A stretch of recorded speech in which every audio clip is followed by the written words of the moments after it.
Hello everyone, welcome back to the channel Brain Art Educators. जैसे कि आप सब जानते हैं, हमने क्लास 10th का फर्स्ट चैप्टर रियल नंबर्स पहले से स्टार्ट कर दिया है। रियल नंबर्स में टेक्निकली दो चीज़ें होती हैं, या तो नंबर्स रैशनल होते हैं या इरैशनल होते हैं। लास्ट टू वीडियोज़ में हमने रैशनल नंबर्स से रिलेटेड सारी चीज़ें करी थी, जिसके अंदर हमने कवर अप किया था LCM, HCF, उनके बीच का रिलेशन एंड कुछ टिपिकल टाइप ऑफ क्वेश्चंस। आज हम बात करेंगे इरैशनल नंबर्स की। इरैशनल नंबर्स होते हैं फॉर इंस्टेंस √2, √3, √7। अगर आप ध्यान से देखो तो कोई भी नंबर जो रूट में है और वो प्राइम है तो वो इरैशनल नंबर होगा। Apart from this, irrational number की जो आपने डेफिनेशन क्लास 9th में करी थी वो कहती थी irrational numbers are those which can not be expressed in the form of p by q। Irrational numbers वो हैं जो p by q की फॉर्म में एक्सप्रेस नहीं हो सकते। और 9th में आपने इन सारे नंबर्स को नंबर लाइन पे भी किया था। अपार्ट फ्रॉम दिस, आपने जो रैशनल नंबर्स थे उनको p by q फॉर्म में भी एक्सप्रेस किया था। अब हम स्टार्ट करते हैं। क्लास 10th में हम टेक्निकली इन इरैशनल नंबर्स के साथ क्या करेंगे। इस बार आपने कुछ नहीं करना, बस आपने प्रूव करना है कि ये जो इरैशनल नंबर है √2, ये इरैशनल कैसे है। आपका अब क्वेश्चन आ जाएगा, prove that √2 is irrational, right. ये तो आपको टीचर्स ने लास्ट क्लास में सिखाई दिया था कि √2 रैशनल होता है, इरैशनल होता है।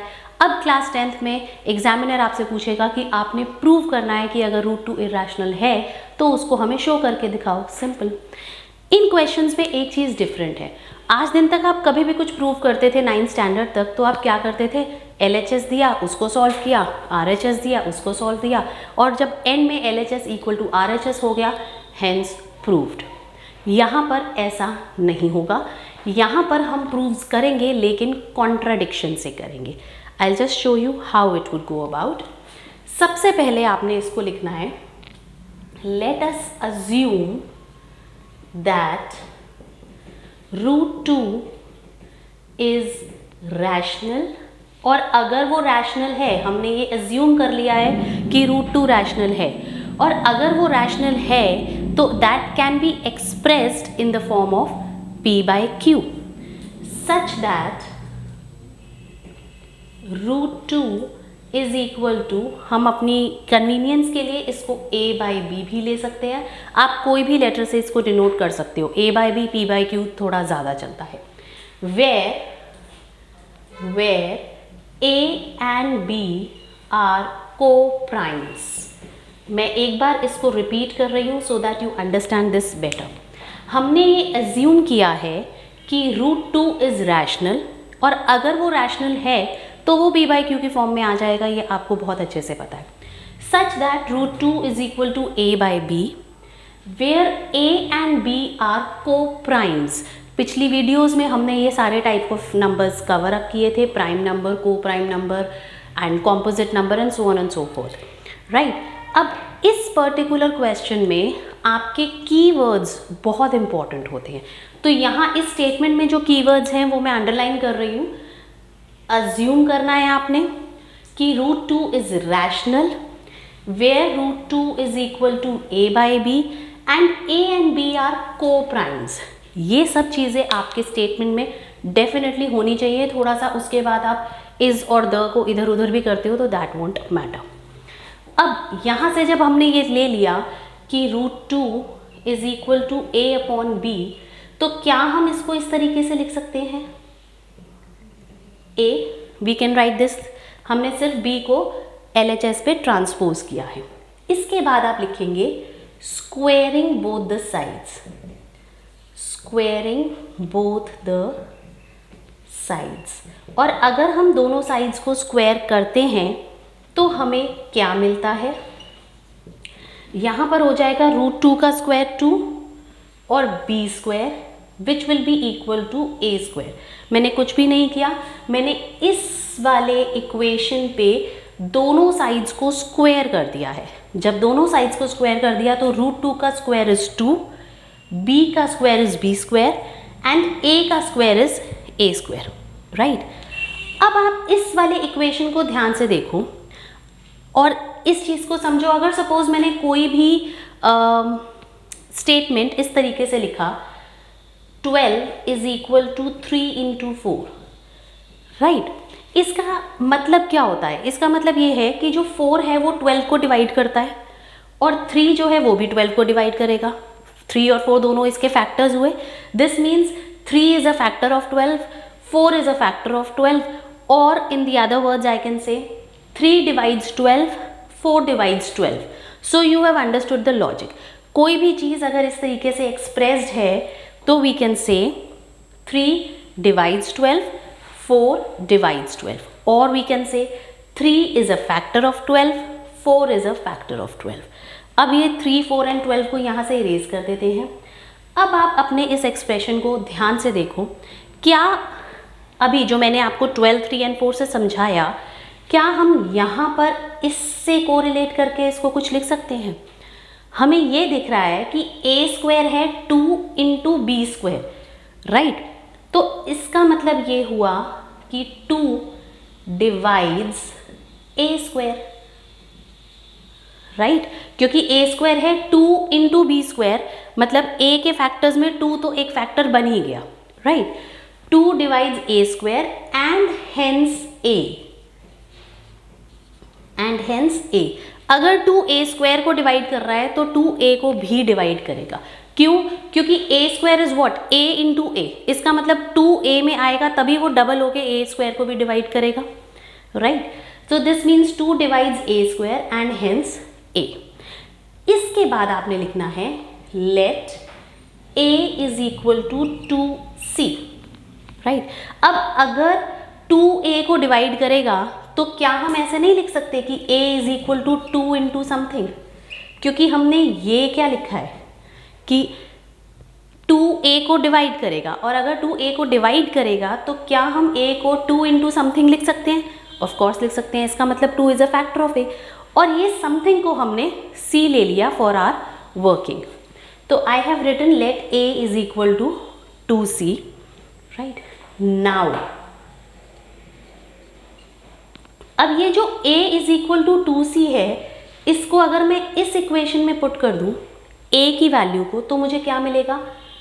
2b square will be equal to 2c का whole square, right. I have substituted a in this. Let this be my first equation for your understanding, and you can write here substituting a in 1। First equation में मैंने a को substitute कर दिया, मुझे मिल गया 2b square is equal to 2c का whole square. एक बार हम यहाँ तक इसको दोबारा से चेकआउट कर लेते हैं। हमने प्रूव करना था कि √2 इर्रेशनल है। उसको प्रूव करने के लिए हमने कॉन्ट्राडिक्शन यूज़ करनी है, तो हमने ये अज्यूम कर लिया कि √2 रैशनल है। अगर √2 रैशनल है तो √2 को हम a बाई बी के फॉर्म में एक्सप्रेस कर सकते हैं, जहाँ a और b को प्राइम्स है।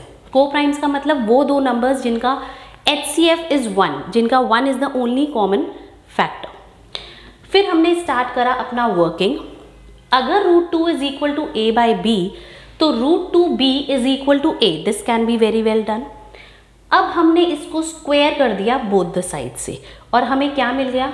2b square is equal to a square. इस इक्वेशन से हमने ये रिड्यूस किया, हमने ये समझा कि 2 divides a square and hence a, और अगर 2a को डिवाइड करता है तो हम a को ले सकते हैं 2 इंटू समथिंग, और ये जो समथिंग था ये हमने c ले लिया। जब हमने ये ले लिया let a is equal to 2c, इस 2c को हमने फर्स्ट इक्वेशन में सब्सटीट्यूट कर दिया। सब्सटीट्यूशन आप 9th स्टैंडर्ड से करते आ रहे हो, it is nothing new for you people. आपने जहाँ पर a स्क्वायर था वहाँ पर आपने 2c स्क्वायर डाल दिया, क्योंकि आपने a is equal to 2c यहाँ पे लिखा है। अब यहाँ से आगे बढ़ते हैं। इसको जब हम खोलेंगे we will write 2b square is equal to 4c square, right. जब हम ये स्क्वायर को खोलेंगे 2 का स्क्वायर 4 हो जाएगा और c स्क्वायर हो जाएगा। अब अगर मैं इस 2 को यहाँ ले आऊँगी I will get b square is equal to 2c square. अब ये वही सिचुएशन बन गई जो यहाँ पर थी। अगर a square is 2b square तो 2 is a factor of a square, right, तो 2 डिवाइड्स a स्क्वायर। और अगर ऐसे ही 2c square is equal to b square तो बात तो वही हो गई, right. This implies 2 divides b square and hence b, right. हमने पहले जब यहाँ पर स्क्वेयरिंग करी हमने ये शो कर दिया कि जो 2 है वो a को डिवाइड करता है, राइट। जब 2a को डिवाइड करता है हमने ले लिया a को 2 इंटू समथिंग। अब a स्क्वायर की जगह पे हमने ये a की नई वैल्यू डाल दी 2 इंटू समथिंग। इसको जब हमने आगे वर्कआउट किया तो हमें ये दिखा कि अच्छा 2b को भी तो डिवाइड कर रहा है, right. 2 divides b square and hence b, clear. अब आप यहां पे लिखोगे therefore 2 divides both a and b। अब हमें ये पता चल गया कि जो हमारा 2 है वो तो दोनों को डिवाइड कर रहा है, a और b का, लेकिन हमने अज्यूम क्या किया था, हमने ये अज्यूम किया था कि a और b तो को प्राइम्स हैं, उनका हाईएस्ट कॉमन फैक्टर 1 है, 1 से बड़ा तो फैक्टर हो ही नहीं सकता। और यहाँ पर हमने 2 को दोनों का फैक्टर शो कर दिया, right. Hence our assumption is wrong, और you can say this contradicts our assumption, this contradicts our assumption,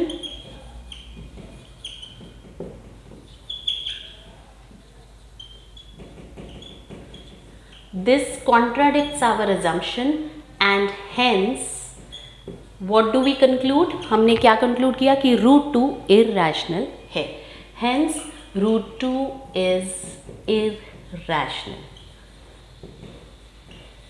और यहाँ पर ये सारा प्रोसेस हो गया √2 को इरेशनल प्रूव करने का, राइट। इस चैप्टर में ये वाले जो प्रूव्स हैं they would expect you to write the explanation in the sentences form. आप ये नोटिस करो ये LHS इक्वल टू RHS वाला प्रूफ नहीं चल रहा है।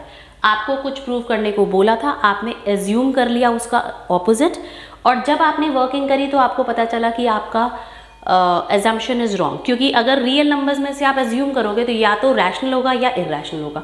अगर आपने पहले रैशनल एज्यूम कर लिया और आगे जाके कॉन्ट्राडिक्शन आ गया है आपके एजम्पशन में, तो this means automatically real number अगर रैशनल नहीं है तो वो इरेशनल है, right. So this is how the things would go for the proof of √2 being irrational.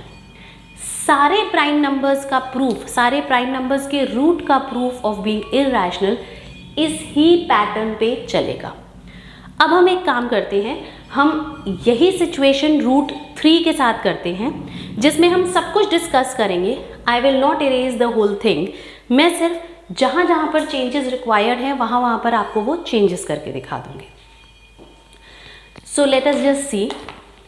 अब हम सबसे पहले तो अपने क्वेश्चन को चेंज करेंगे। हमारा क्वेश्चन बन गया प्रूव दैट √3 इज इरेशनल। अब हमारे पास कौन सा प्राइम नंबर आ गया रूट के अंदर, 3। तो ये वाला जो पूरा स्टेटमेंट है ये आप एज इट इज़ लिखोगे। इसके अंदर आप जहाँ जहाँ पर रिक्वायर्ड है वहाँ चेंजेस कर दोगे।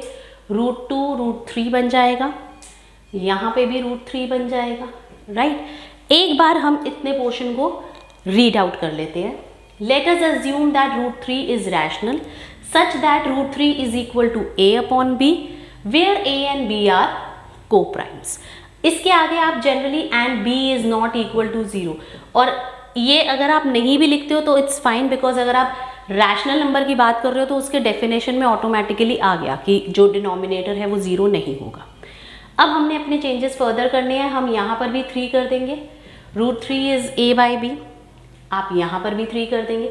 सब कुछ सिमिलर चलेगा और हर प्राइम नंबर के लिए बिल्कुल सेम चलेगा। Squaring both the sides we get, अब √3 का स्क्वायर 2 तो होगा नहीं, ये तो 3 होगा, right.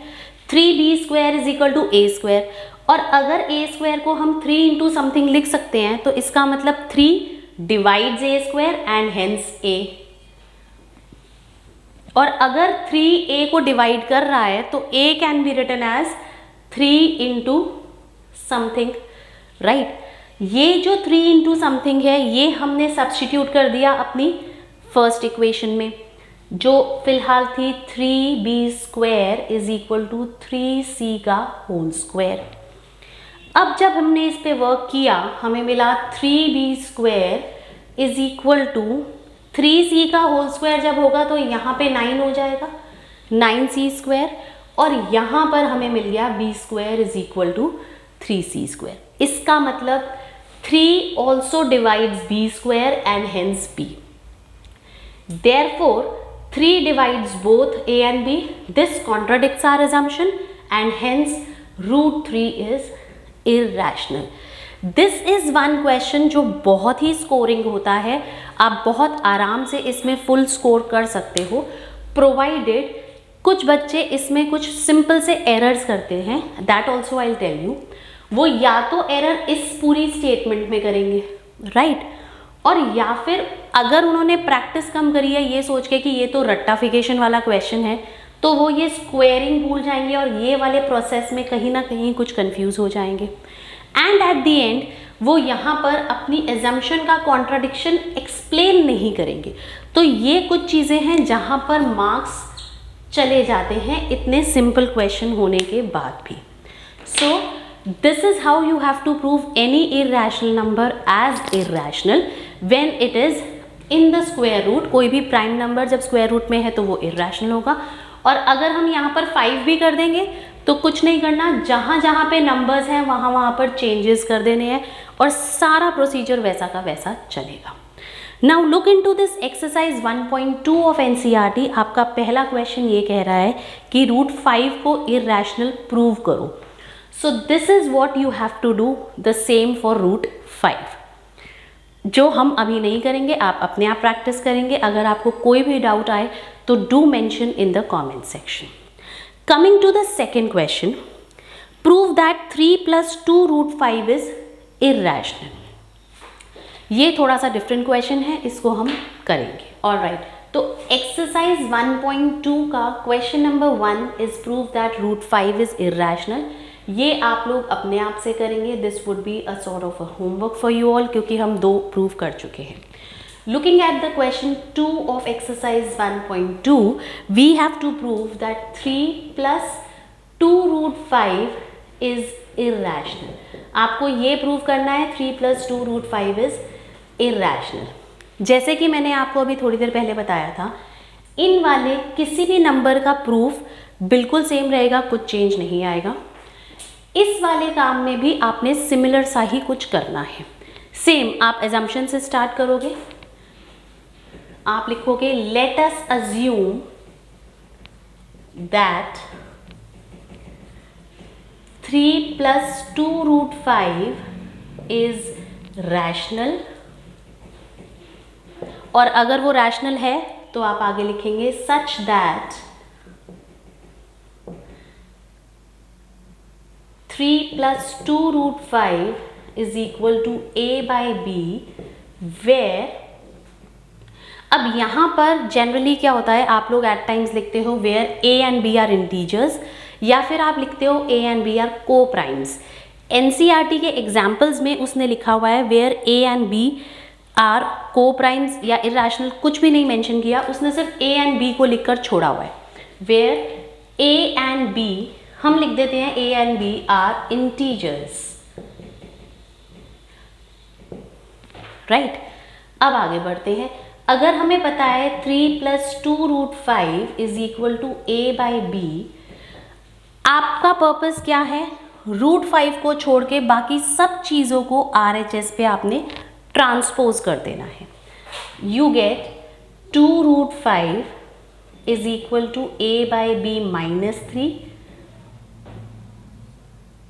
Root 5 is equal to a - 3b upon b, और ये 2 यहाँ आ गया।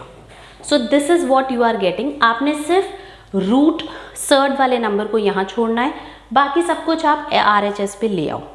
अब अगर आप इसको ध्यान से देखो, आपका LHS इज इर्रेशनल, एंड क्योंकि a/b रैशनल था तो a/b पे जो भी आप वर्किंग करोगे वो रैशनल बना, right. We get LHS we get LHS as irrational and RHS as rational. अब यहाँ पे क्या हो गया कि जो हमारी LHS थी √5, क्योंकि हम पहले इनके प्रूव्स कर चुके हैं और हमें पता है कि √5 इरेशनल होता है, हमको ये कॉन्ट्राडिक्शन यहीं पर दिख गई कि LHS तो रैशनल है और LHS इरेशनल है और RHS रैशनल है. So what we'll do is, thus our assumption is wrong. और ये तो हो ही नहीं सकता ना, एक इरेशनल नंबर और रैशनल नंबर इक्वल तो हो ही नहीं सकते. Thus our assumption is wrong and we conclude that 3 plus 2 √5 is irrational. ये वाले क्वेश्चंस में हो सकता है आपके स्कूल की टीचर, आपकी ट्यूशन टीचर एंड जो भी आप अगर वीडियो देखो उसके अंदर कहीं ना कहीं इन स्टेटमेंट्स में कुछ वर्ड्स का आगे पीछे हो, स्टेटमेंट्स का फॉर्मेशन डिफरेंट हो, but the whole purpose of the statement would always be the same. पहले आप एजम्पशन लेते हो, उल्टा जो क्वेश्चन पूछ रहा है उससे अगेंस्ट, उससे ऑपोजिट एजम्पशन लेते हो, फिर आप उस पर वर्किंग करते हो. आपको कहीं ना कहीं कॉन्ट्राडिक्शन दिखेगा और जब वो कॉन्ट्राडिक्शन आपको दिख जाएगा, आपने बस ये लिखना है कि हमारा एजम्पशन रॉन्ग हो गया. और अगर हमारा एजम्पशन रॉन्ग हो गया तो एक नंबर या तो रैशनल होगा या इरेशनल होगा, और अगर वो रैशनल नहीं है तो वो इरेशनल है. So this is the way you have to attempt these questions. Next we will move forward to the third question of the same exercise. Exercise 1.2 का question number 3 आपसे अलग अलग तरीके से ये कह रहा है कि आपने प्रूव करना है कि ये रैशनल है या इरेशनल है. First part says 1/√2, right.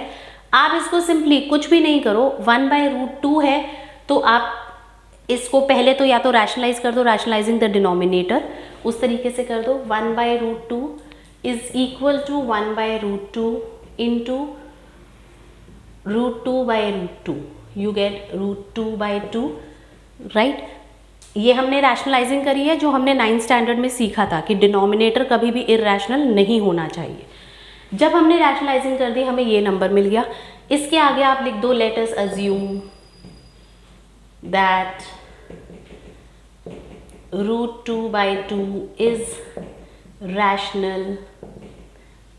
सब कुछ वैसा ही चलेगा, such that √2/2 is equal to a/b, where a and b are integers. अब जब हम इस पे आगे वर्क करेंगे, √2 को LHS पे छोड़ना है, बाकी सब कुछ RHS पे ट्रांसपोज कर दो, इज इक्वल टू 2a/b, ये आ जाएगा. अब वही इस कहानी हो गई, हमारा LHS is irrational and RHS is rational. LHS is irrational and RHS is rational. Hence our assumption is wrong and we conclude that hence our assumption is wrong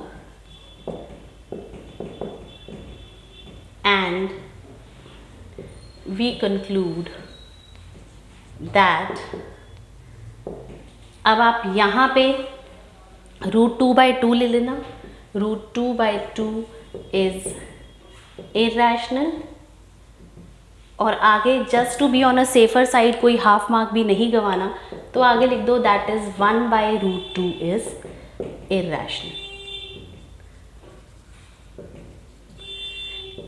and इसके साथ और दो पार्ट्स हैं थर्ड क्वेश्चन में, they are very easy. 7√5 और 6 + √2 सबका concept same है, same working है. आपका सिर्फ आपने अपने सेंटेंसेस जो फ्रेम कर रहे हो उसके अंदर कीवर्ड्स को मिस आउट नहीं करना है. And the question is very scoring. With this we come to an end to the real numbers. Real numbers से रिलेटेड हमने सारे कॉन्सेप्ट्स कवर कर दिए, LCM, HCF उनके बीच का relation, how to show that a number is composite, how to prove that a particular number is irrational, how to prove such questions if they are irrational. That is all in the real numbers. It's a very scoring chapter, and all the best to all of you for the upcoming boards this year.